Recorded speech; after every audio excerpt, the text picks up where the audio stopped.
بسم اللہ الرحمن الرحیم۔ میدان احد میں حضرت عمار بن زیاد رضی اللہ تعالیٰ عنہ کے دل میں ایک کافر کا تیر آ لگا۔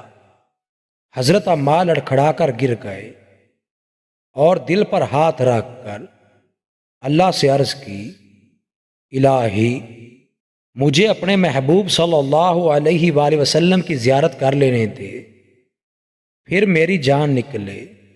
چنانچہ زمین پر گرے ہوئے ہی آپ نے اپنی نظروں سے حضور صلی اللہ علیہ وآلہ وسلم کی تلاش شروع کر دی، اور آپ نے دیکھا کہ حضور تھوڑی دور تشریف فرما ہیں۔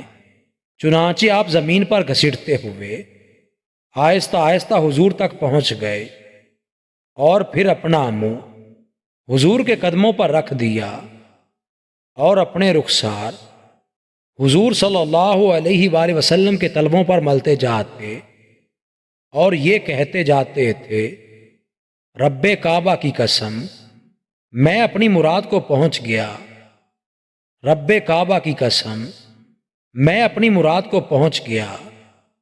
اور پھر حضور صلی اللہ علیہ وسلم کے قدموں میں ہی جام شہادت نوش فرمایا۔